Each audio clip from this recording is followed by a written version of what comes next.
The origins of the Roman religion started with small farming communities that made up the ancient village of Rome. This included nameless and faceless gods that were believed to help the community while occupying all objects and living things.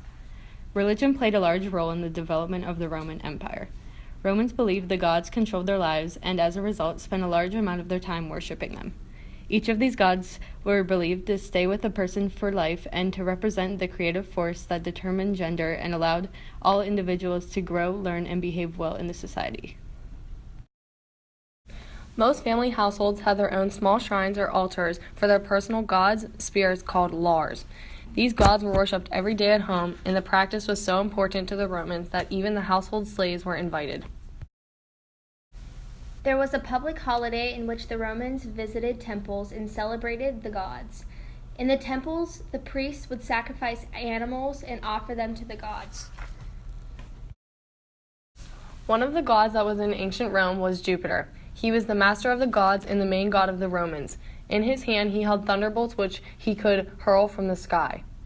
Another god was Neptune. He was the powerful god of the sea, and his symbol was the trident.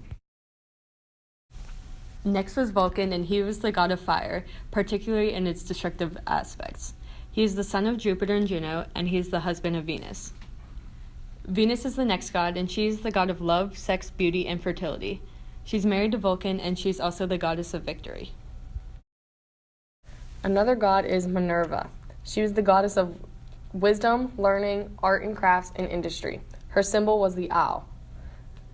Another god was Vesta. She was the goddess of hearth and home. She was very important to the Romans. In her temple, a flame was always kept burning, as in the hearth of Rome, the flame should never go out. Juno, the goddess of marriage and childbirth. She was the protector and special counselor of the state. Apollo. He was the god of music, poetry, art, oracles, archery, plague, medicine, sun, light, and knowledge. Persian god Mirtha helped pave the way for the later Christians and supported the legions. This offered eternal salvation for the soul. Julius Caesar, having claimed to be a direct descendant of the Aeneas, the son of Venus, was among the first to defy himself in such a manner.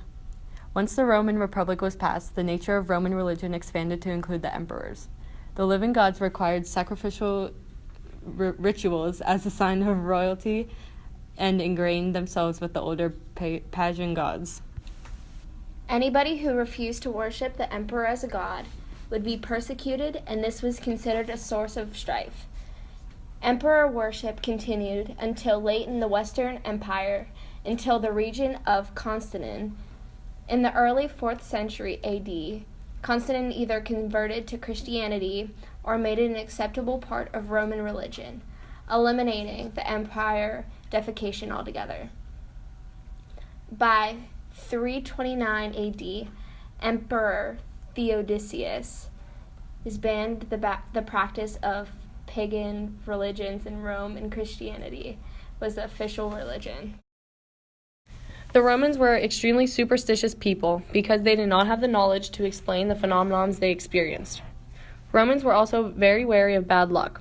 They would do things like always crossing a threshold with their left foot first, or staying clear of black cats and snakes, which were thought to bring danger to them.